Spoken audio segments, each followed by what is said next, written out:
Hello, Internet. My name is Chamomile.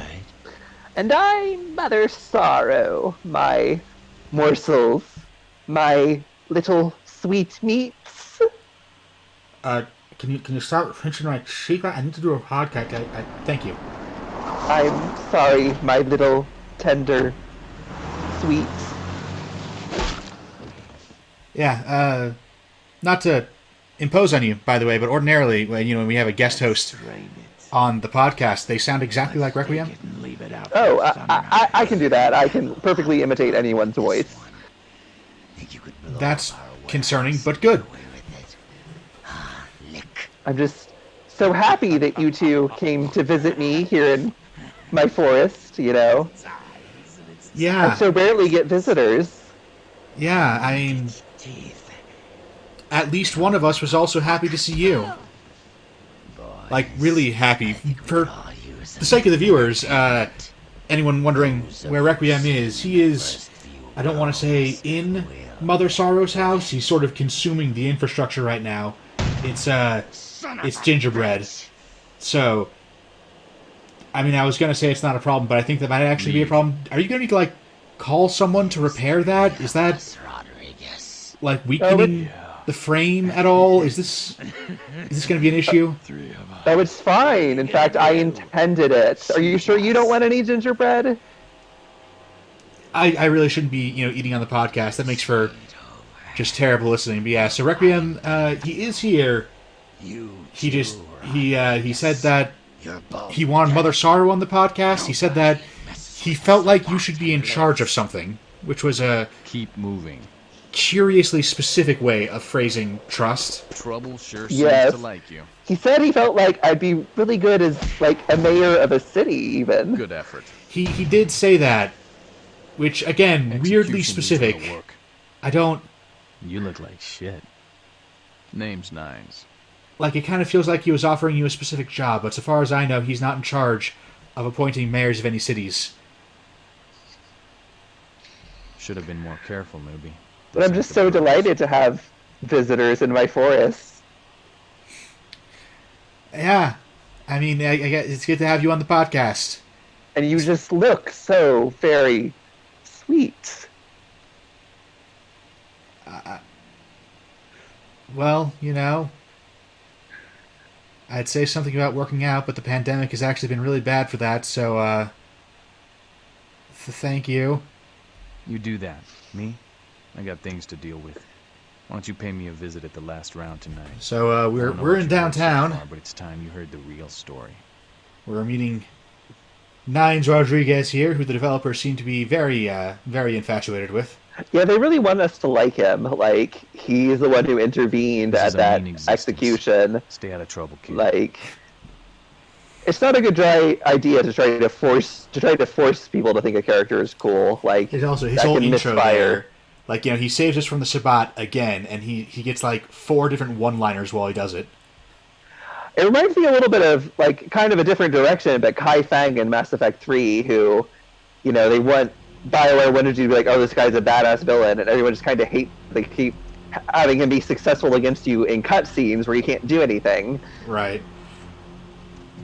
It is very similar, even though Nines Rodriguez is on your side.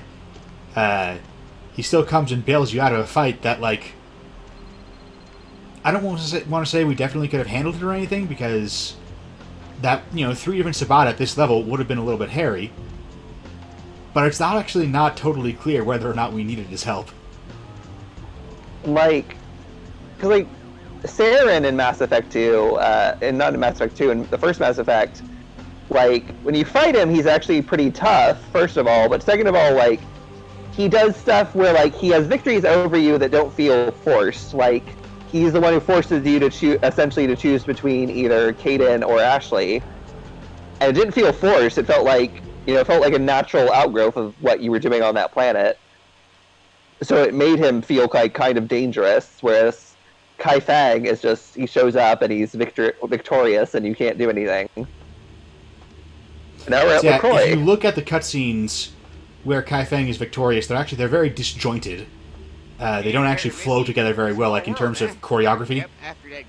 Is that, there's not helicopter, but spaceship gunships that are should be clearly visible to Shepard, but taken by surprise because they're hidden by the camera. There's, you know, some kind of the building starts breaking up and cracks appear on the floor, and conveniently Kai Lang is totally unaffected by them. Would that be Sebastian LaCroix of the LaCroix Foundation, or Dwayne LaCroix of... So a lot of people don't know this piece of lore, but Sebastian LaCroix, he got his fortune from inventing LaCroix water.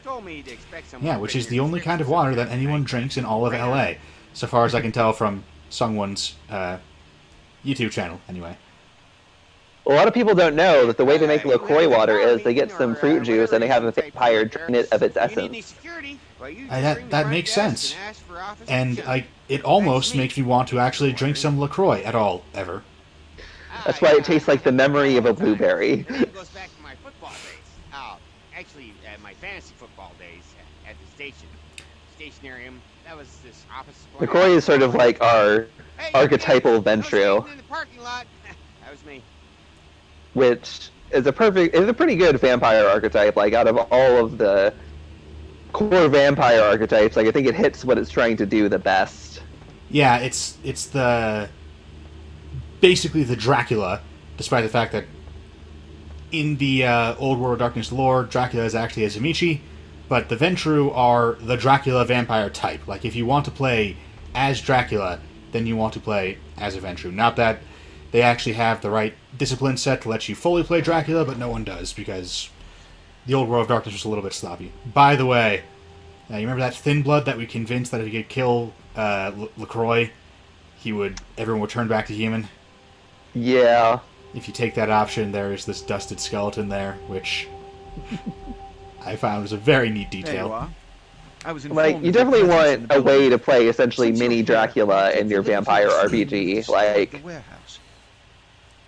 you do run into the problem in World of Darkness where, like, I think the Ventrue and the Toreador are stepping on each other's toes. Like,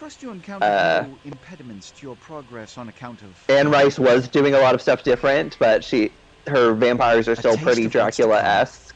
And there's no reason your decadent Slavic aristocrat can't also be sexy. Well, Toreadors are not only the sexy vampires, they're also the vampires most tormented by their humanity. But that does feel like something that could be a personal quality of a specific Ventrue, rather than being like a bloodline trait. Yeah, it's really something that I don't feel like they justify being separate vampire types. Like, the sexy tormented Slavic aristocrat is also just, you know, Dracula. Yeah. Like, it's not Dracula specifically, but it could be the same bloodline as Dracula. Particularly, like, I mean, that's basically Alucard, and from Castlevania specifically. And Alucard, in the context of a World of Darkness style reboot or setting, Alucard is definitely one of Dracula's children. So. Now, I'm not one to predicate a decision based on conjecture. Well, isn't Alucard like a Dhampir? He is, but if you were going to translate that story into the World of Darkness, you would definitely have him be a full-blooded vampire, because Dhampirs aren't a thing. So you want to talk about the concept of Dhampirs? Sure.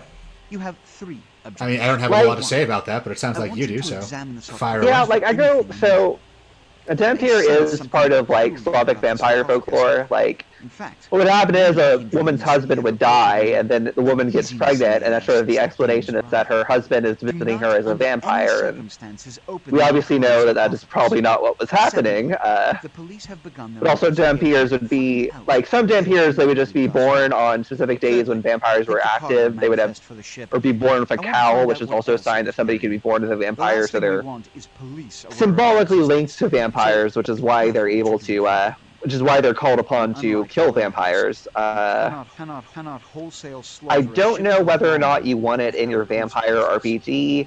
Like, on the one hand, like, I feel like half vampire is one of those half types that people might legitimately want. But, like, I don't know what powers you give them other than, like, the powers of whatever their father or mother vampire was, first of all.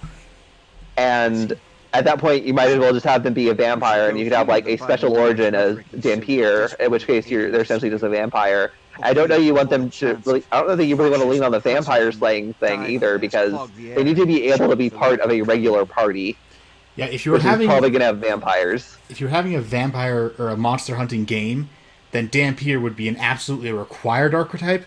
But as part of a vampire game, probably not. Give the Anarch community my regards. And I think if somebody,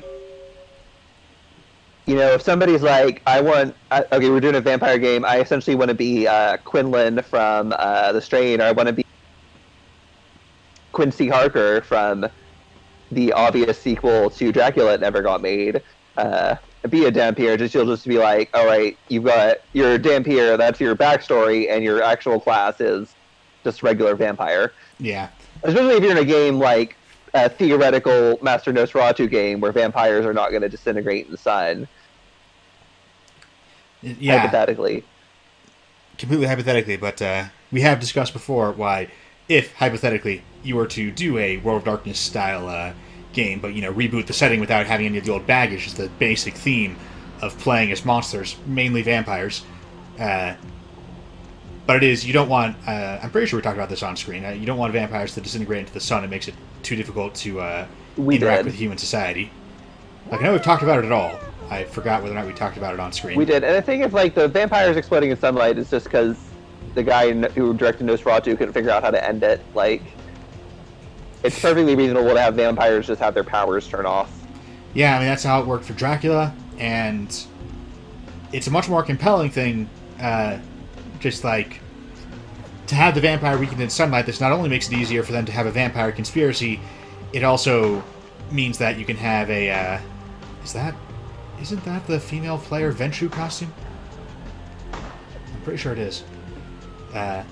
Excuse me. I mean, it's not, the physics on that have gotten, tangled with her legs, but, it normally looks better than that. The physics just run a little bit wonky. Same deal as happens to Cthulhu's skirt all the time. But yeah, having a vampire caught in a beam of sunlight, or caught at dawn, having that just instantly explode them is honestly a little bit anticlimactic. I think is much more interesting to have them suddenly weakened, and so, your heroes can have this turnaround where, whereas presumably, this being the climax, they are previously badly outmatched. Once the sun rises, or, they break through the ceiling and the sun comes spilling through, or whatever reason this guy is now in sunlight, he is now weakened, and they are able to, finish him off. And it can sort of mirror earlier in the fight where the vampire was much stronger than the monster hunters. Now you can have the monster hunters be much stronger than the vampire. Yeah. Which obviously, if you're making a game that is about playing vampires, not hunting them, then you care a lot more about the vampire conspiracy side effects. That makes this vampire conspiracy much easier to maintain, much more plausible. Because, hunting vampires, it does happen at all, because of vampire politics. Sometimes you gotta kill another vampire, but that means the sun is as much a problem for you as for them, so that one's a bit of a wash.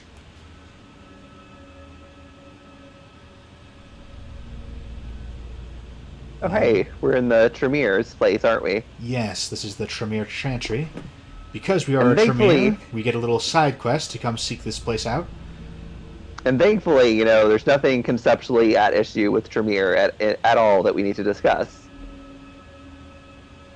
I assume you say that because you are a witch and are attempting to lead us astray down the paths of darkness. Why would you think I'm a witch? Pay no attention to what I'm sprinkling on you. Which it appears to be salt, and I think that might be a little bit of ginger. Just do lay off the pepper. And also, I feel like there is an invitation to a jacuzzi coming, and I'm gonna have to say no. Greetings, Neil.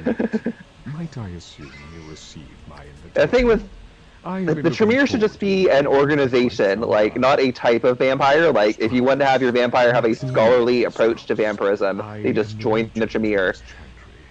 Welcome. Yes, forgive. When you're doing it, when you're making your vampire setting, you want to think about We share the same. you have organizations that are based around like different approaches to vampirism, and that's a separate thing from what type of vampire you are. So if you're gonna have, if your approach to vampirism is I want to have a scholarly sort of occult approach to it, you join the Tremere. But then, like, if you're like, okay, I want to use vampirism to get a lot of power in the mortal world and live a decadent lifestyle, you join the Camarilla. You could also imagine having an organization that's like, all right, I want to embrace being a monster as much as possible, and I want to blot out the sun and then go wild on humanity. You have an organization for that. Which would be a bit like the Sabbat, except not they're rather than trying to disregard the masquerade immediately, which would simply succeed instantly. Like, if a whole, international organization of vampires is disregarding the masquerade, then the masquerade is finished. But you could have an organization that's like, our long-term goal is to blot out the sun, at which point, we will be empowered at all times, and we can discard the masquerade and become lords of darkness and reign over the mortals openly. And they can also have a theme of, like, yes, vampires should embrace their predatory nature. We are monsters. We are, forget your humanity. That's just an echo of your previous life. And all vampires, their humanity wears away over time. And it's better to just rip that Band-Aid off right now. Go eat a baby. A chantry is a local. They are delicious. For those of the Tremere clan. I live here, as do. You're sure you're not a witch? I'm positive. I feel Why like would you think I'm a witch? I feel like knowing what a baby tastes like is a witch thing to do. Like, not exclusively a witch thing, but like being a witch is on a short list of explanations for knowing that. A regent is the leader of a chantry, as well as a teacher to young Tremere apprentices who are studying the mysteries of our. But you can also like in Rainbow Rowell's Wayward Son. There's an organization of like tech bro vampires who did it as like a transhumanist thing. So you could have organizations that's like, oh, vampirism is just the next step in human evolution. It's like being a cyborg. Yeah, and that gets there's a thing that I like with vampires where they can have a sort of a dark perversion and a hypocritical distortion of human philosophies. So yeah, you can have a vampire church that is, a dark reflection of real world religion. Not that real world religion necessarily needs vampires to be a dark reflection of itself, but thematically having vampires be responsible for the perversion of religious ideals is it's intriguing. And similarly, you can have tech bro vampires where they're pursuing transhumanism, but the transhuman philosophy is supposed to be sort of like, oh, humanity as a whole, everyone who wants to will be able to get in on this and be more than we are now, kind of a thing. They don't often have a super detailed plan for exactly how the rollout of transhumanism is going to reach everyone, but there is definitely always a vague idea that everyone's going to get their upgrade sooner or later. If you ask them, that'll be their answer 9 times out of 10.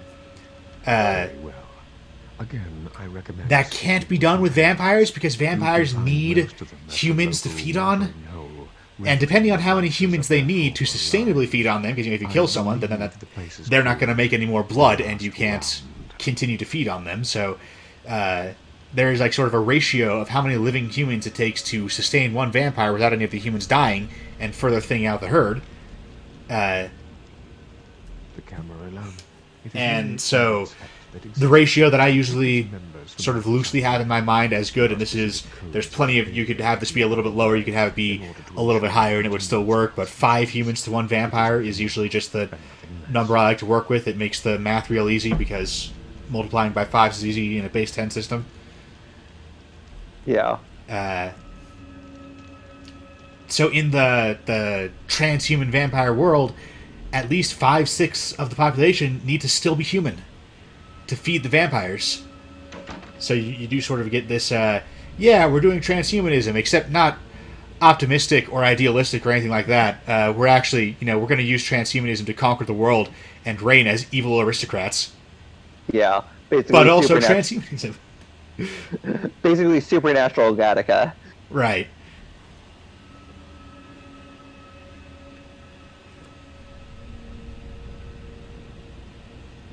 Alright, I can't remember the way out of this place.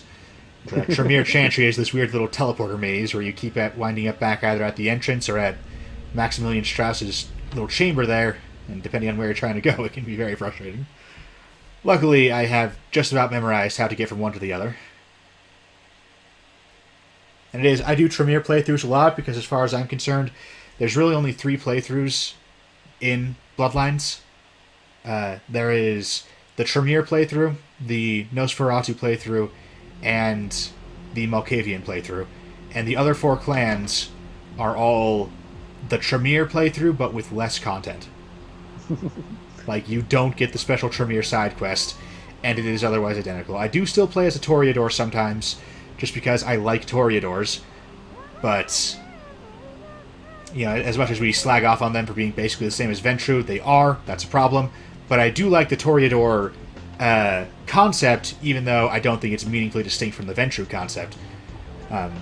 In a hypothetical Master Nosferatu game, you know, I would totally play a Ventrue, which we would probably call Strigoi instead, hypothetically. Hypothetically. But, yeah, I would totally play a Strigoi as a sort of Toreador type, someone who is more wrestling with their humanity. Brooding and sexy. Yeah, brooding really and sexy. Like the brooding sexy guy. And anyway, it's still a power monger even, but just sort of someone who is cut up every time they have to cross another line in pursuit of their ambitions. I find that really compelling, that sort of that descent. And so it is a fairly Toreador concept, just because it focuses so much on the humanity angle. But yeah, like, so I do sometimes do a Toreador playthrough, because if we are splitting them, then I do tend more towards Toreador than Ventrue. But, you know, mechanically, the Toreador playthrough is just, it's the Tremere playthrough, except that my disciplines are less overpowered, and also I don't have the Tremere side quest that we just picked up the first one of. It, you know, there's not a ton of content in there, you know, it's just a side quest here and there, but still, like, there's no Toreador replacement for that. Right, with the Nosferatu, the whole game, you know, you're crawling through the sewers. There's a couple of side quests they get that in the patched version everyone has access to, but in the original it was exclusive to them. And but yeah, they have a very different gameplay because they are, even though it's not, it's kind of dumb that they are, but they are an automatic masquerade violation, so they have to sneak around through the sewers. It's an extremely stealth-focused playthrough. And of course, the Malkavians' dialogue is completely different, because they have visions that they barely understand. They're constantly referencing when they talk to people. And so yeah, there's 3 very distinct playthroughs in this, and then there's 4 that other clans that just feel like a reduced version of one of those 3, which is yeah, including my personal favorite clan. But oh well. What's up? There's this girl. So we're now with the Anarchs, who are also all Brujah, which you could just make them. Actually, so Nines Rodriguez is definitely a Brujah. Do me a favor. Look up Damsel and Jack. Tell me if they're Brujah too. It's probably listed on a wiki. Which I don't even know what a wiki is. I you live just in the pulled forest. out a crystal ball, which that also works.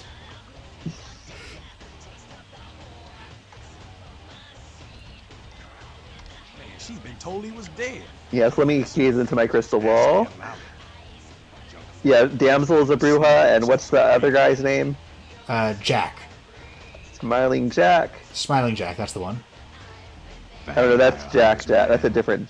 You start doing stupid shit and breaking the Smiling Jack, the guy we get at the first thing, is also a Brujah. This guy we're talking to right now, I don't know what his name is. I don't know his name, so I can't help you with that, but that means that minimum 3 out of the 4 Anarchs are Brujah.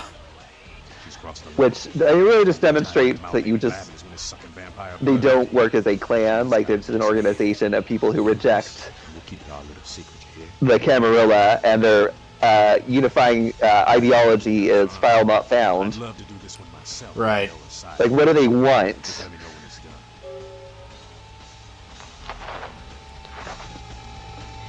Like,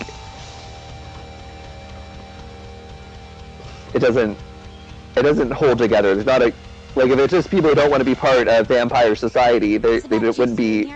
The solution is not to form another vampire society. I mean, I can see anarchs as having basically, trying to have a less hierarchical, more horizontal society, especially since vampire populations are so low. It's about 1 vampire to 10,000 humans is like the most populous that vampires get usually. And that means that even in very large cities, LA metropolitan area has, I want to say, 15 million people in it. Which means that there's like hardly more than 1,000 vampires here if I'm doing that math right. So like it's very easy to imagine vampire society, despite being, an oligarchic aristocracy over the humans. You can have an extremely horizontal society, a fairly non-hierarchical society with 1,500 people. There's plenty of precedent for that. It's not, an idealistic proposition at all, particularly. Like, you could also have an extremely, that's more than enough people to have a strong hierarchy, but it's few enough people to not have one, too. So I do think, as a sect, the Anarchs make sense. The Brujah as a clan, though, where it's like, if you get bitten by a certain vampire, you're almost automatically in this sect.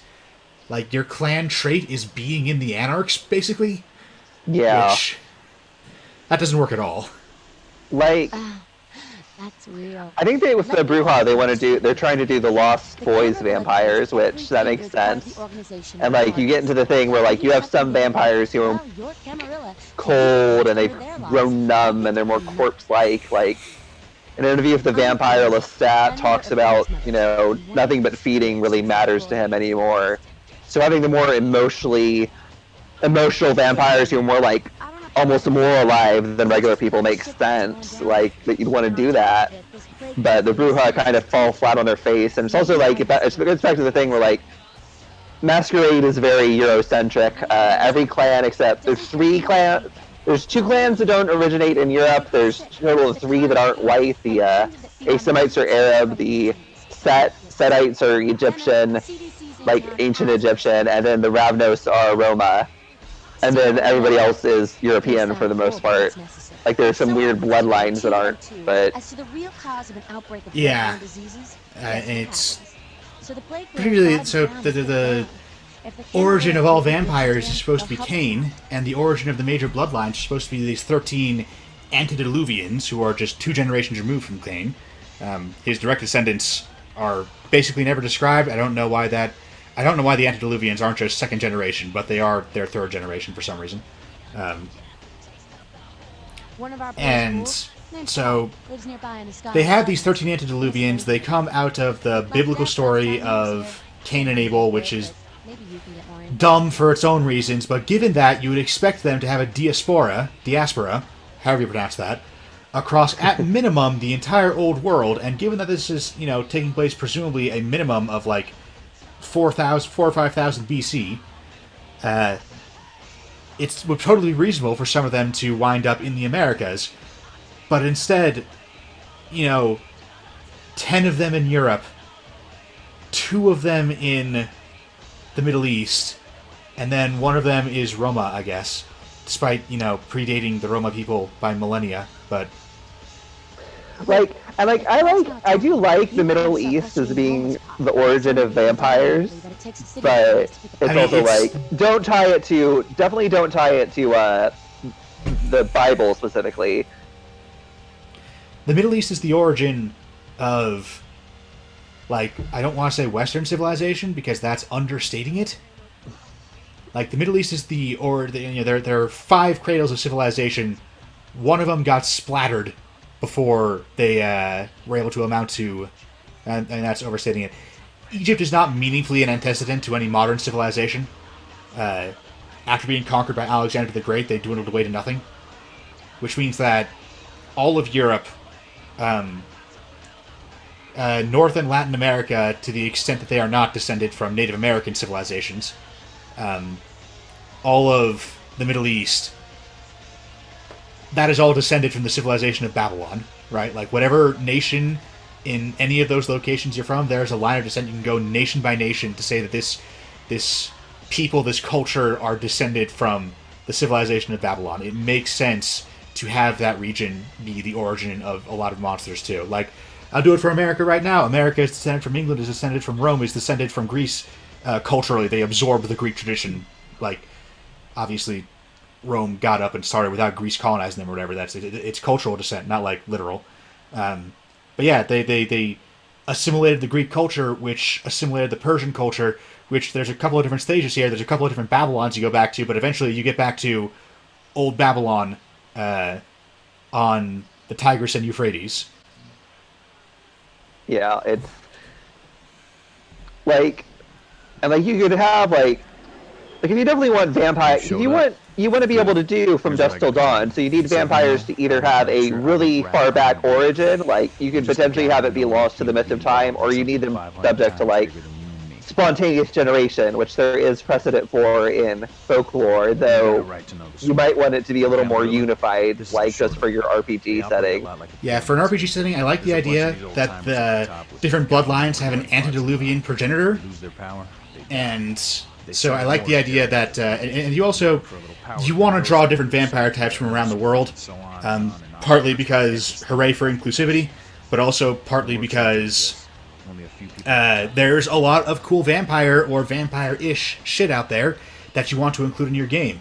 I can never remember the name of the spider yokai from Japan, but it's there's two. It's Tsuchigumo or Jorogumo. Jorogumo is the one that I always try to remember and fail, but that makes for a pretty good vampire type. A spider-themed vampire, with its origins in Japan. But for that to be a thing, it means that you either need your first vampire, from whom all vampires are descended, to be so far back in the mist of time as to have spread literally everywhere, like across the Bering Strait back when there was a land bridge there. Like it needs to be that ancient.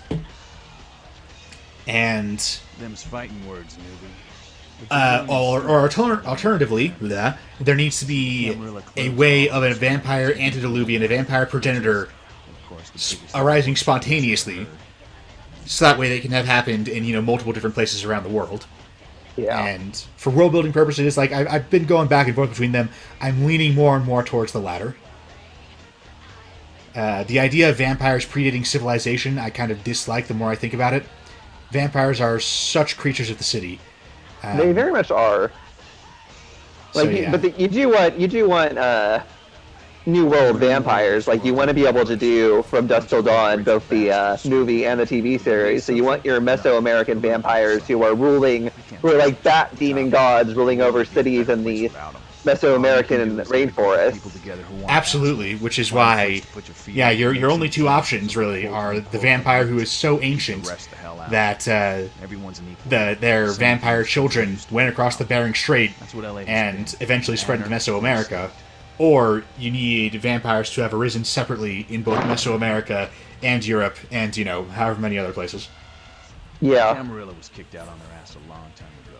We, the anarchs, didn't want to play their And I like the idea of Dracula being a vampire progenitor. Goddamn way. Their laws don't apply to us. So, having him as progenitor of the Strigoi bloodline specifically. Him or perhaps his father, whether you want to do Vlad Dracula or... I forget the name. Dracul. I got their meeting right here. So I'm pretty sure that was supposed to be badass, but it sort of gets into Nines Rodriguez, like they really want us to like him. But first of all, his terrible facial animations are not doing him any favors. LaCroix represents everything. He's coming off like a stuck-up aristocrats, rich like a suburban white guy rapper. The only place LaCroix right? belongs is in an urn. And no such thing. And again, they really want us to let you know, oh yeah, I got their meeting right here. It's like this cool one-liner. But it points to him being like a really bad leader. Like he's doing a lot of posturing when he's trying to make a sales pitch here to why we should join the Anarchs. And here's what I tell all the new blood. trying to come across as badass is not how you do that. You want to come across as reasonable. Like, yeah, if I'm in charge, I'm going to take care of my people, right? There's You lots know, of ways I'm going to make sure that you're all right, and other than that, I'm going to leave you alone. That's the aura you want to project as a leader, right? Like, I'm not going to let some calamity wipe you out, but other than that, do whatever, man. Particularly for the leader of the Anarchs, you know, it's a real hands-off kind of a thing. Like, yeah, we stick together when shit gets real, but for the most part, we leave you alone to do your thing. And instead, you know, he's posturing, which makes him seem unstable. Like he's going to go around picking fights that the other Anarchs will be obligated to win for him. Like, you don't want that in a leader. Yeah, they didn't really think this through. Friends close and your enemies in a barbecue pit. Like, Once you square things with LaCroix, don't give that son of a bitch the time of night. I got my eye on you, kid. yeah.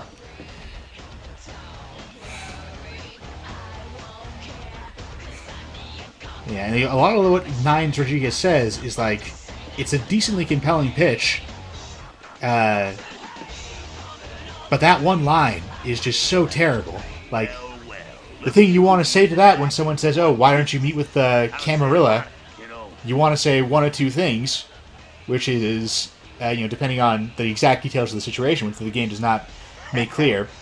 But the first thing you might say is, I'm willing to talk as soon as LaCroix is, right? Sort of knock the ball back into his court, make him seem like the unreasonable one who's, you know, pushing this towards a war, which appears to be the truth anyway, although that one line does kind of call that into question, since the Camarilla have that thing where, you know, they claim that all vampires are automatically part of their organization, which is basically a declaration of war on every vampire community that doesn't already answer to them. Like, that's pretty belligerent. And so, you know, Nines has this very easy out of saying, hey, yeah, we're totally willing to talk to the Camarilla as soon as they're willing to talk to us as peers, as a separate organization. But, you know, they refuse to acknowledge that, so, like, realistically, it ain't gonna happen. Yeah. And the second option is that you could just go harder into the idea that, you know, don't bother trying to get anyone to talk to anyone else because the Camarilla won't have it. But either way, you want to throw it on the Camarilla. You want to say, they're the ones who are being unreasonable. They're the reason why, ultimately, the peace can't last. Which, you know, that's, Camarilla and the Anarchs both claim Los Angeles, that's true.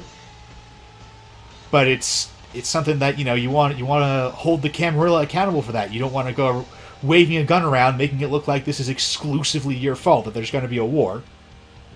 Yeah, not a moment too soon, huh? He said you guys let those Sabat go, too. Nines must be getting soft. How can you pass up that kind of fun?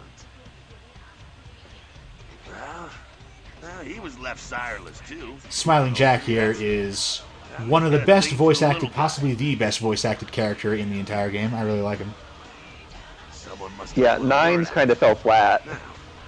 Yeah, Nines fell flat. I mean, he's got some good lines, but he's also got, anytime they try to make him look badass, it comes across as way too try-hard.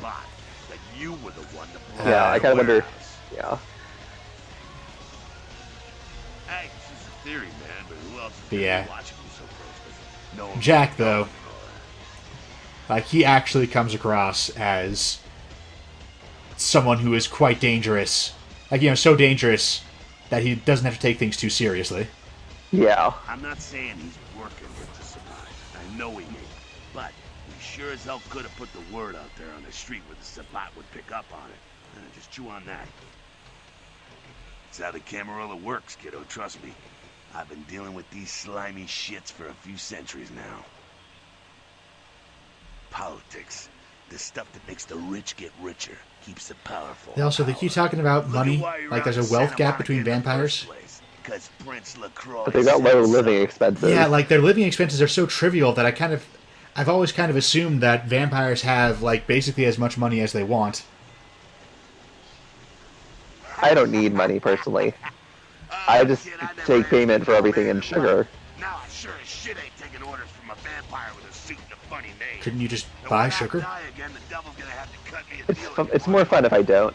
Besides, I never trust anybody with an X in their name. Wow, he's not going to like Kingdom Hearts 2 at all. Because he never thought you'd make it back. If Nines didn't stand up for you in the courtroom, you would have been toast right there, man. Everybody knows that. It's bullshit Camarilla law. You gotta get it approved before you sire anyone. Vampire population control, fascist crap. LaCroix wanted to look like the strong leader upholding the law. The main thing with the Anarchs is I don't really understand what their hook is. Like, I feel like they need more of a hook. Like, they're a little too reasonable for having, like, oh, let's have them more anxiety. There is, I mean, like, I don't want to get into the really obscure shit, but, you know, the one other obscure knockoff that we played the Mummy game in. Yeah. Teenage Mummy Angst. Yeah. And who is this we you're talking about? I've never met you before. We, as in me and Requiem. Right. But yeah, that weird obscure spin-off game had the same problem, which was that one of the organizations is just like clearly the most reasonable one. Which that happens in real life sometimes, where, you know, one faction will just clearly be the correct choice, but it's not interesting. It's not good for an RPG. Camarilla need us to buy into bullshit for any of their laws to mean dicks. Now, telling free-living vampires they need to be ruled is a hard sell. So, the Camarilla baked up a play nicey plan. Show everyone how great they are, so we'll all just jump on board. Yeah, the Anarchs are way too close to being the vampire good guys, which... The free living dead, kiddo. A lot of people like to use the label Anarchs. Whatever the hell that means. Anarchs. That's got a nice kick to it, though, huh? Yeah. I'm pretty sure you just told us what it means. You know, vampires who do not respect the authority of the Camarilla. And, you know, who are also not part of the Sabbat or any other major sect. Like... Sure thing, kiddo. Fire away. I don't actually have more questions. I'm actually looking for the exit to this conversation. There it is. Shepard. Rex. Well, I'll be going.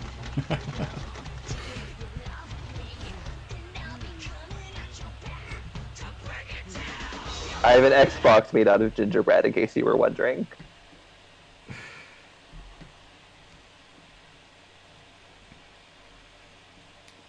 I mean, I figured you would see that out of the crystal ball. You were quiet and things weren't loading, and I was worried for a second. Yeah, nah, this machine does have... It's weird. It has trouble writing things to disk. It doesn't have enough disk space or something. So loading screens and stuff do take a little bit of time, and it does stutter a little bit more. Oh my god. Have we not... I don't think we've said on camera, on screen, that we're playing on our new machine now. I may be repeating myself, but... just in case, yeah, the previous machine, something went wrong with it. I can no longer play Vampire on it, which I'm sure is completely unrelated to our adventures in Texas. But luckily, I had my old laptop in the back of the car, and you know, I just travel around with all my old electronics. You never know. And, you know, lucky that I was, because the old laptop can run Vampire, but it has this really annoying... you know, it's the reason why I replaced it. It works fine, except that its writing to disk is really bad, which means that... I say writing to disk, I don't even know if that's the right term. But yeah, loading new locations in a game can take much longer than normal. Opening up applications takes a while, which means that, you know, whenever I turn it on and all the startup applications get going, it can be like 5 to 10 minutes chugging through all that, which was super inconvenient, so I wound up replacing it. But it can still run Vampire, though, and there's a weird bug preventing the other one from running Vampire. So that's... Let me take a look at it. Let me just... Hold on. Let me just sprinkle something on it. That can't possibly... You're going to clog up the fan. It's just a little newt eye. I don't think that'll be any better for it.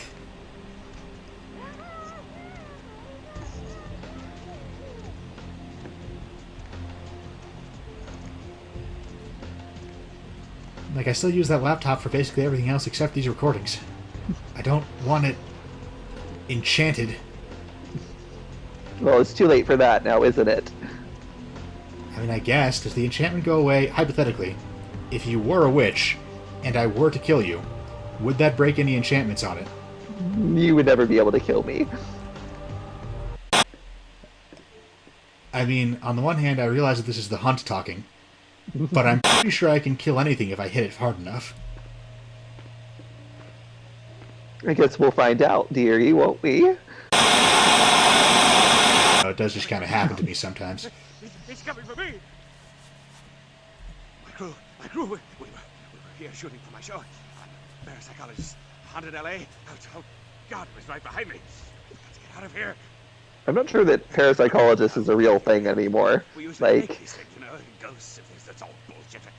I think it used to be in the 70s, and then they decided, no, this isn't going to be a thing. They stopped doing that sort of research at universities. I don't know what's happening. Because they did, like, legitimately try to do scientific testing on, like, claims of psychic phenomenon at, like, actual universities. Yeah, you know, it made sense to check. But, you know, then we checked, and it wasn't there, so, you know. Yeah, we now get into... I'm doing this section of the game because it's a good way to finish off the episode. You know, it's probably going to take us like 10 or 15 minutes to get through it, so we're not like at the end here. But it's a good way to finish off the episode because it means we don't have to go and gear up, get all our new downtown guns and armor and stuff. Because, mild spoilers, but the only hard part of this adventure is finding where to go next, and I mean literally finding that it is very dark.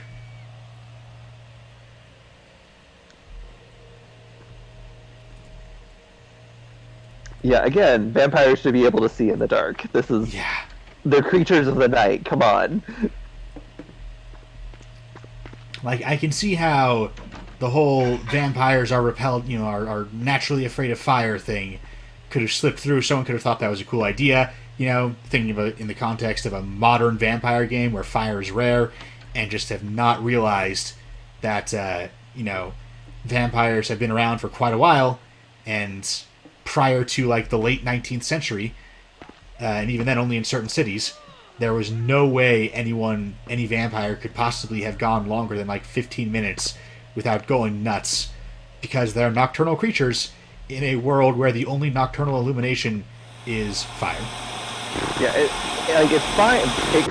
Sort of the boss fight of this whole quest here. You see, we have this little hole here that leads into a little tunnel. Which let's get into first-person mode because it. We've fallen into the back rooms. So you know, going backwards, you can see the light of the entrance here, but then you can also see. This looks like a way out.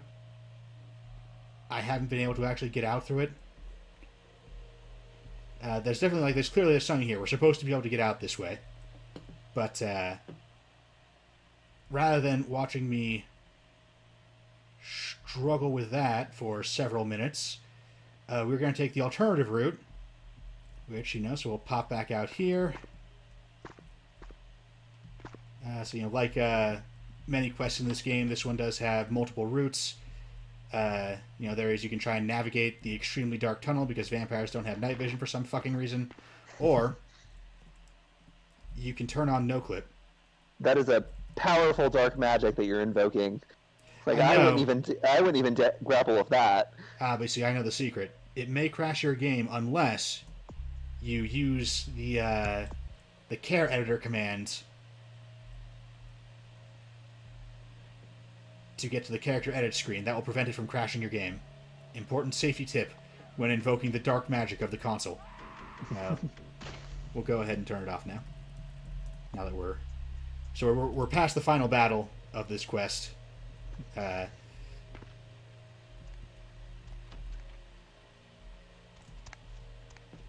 we just have to go around here and meet a friend.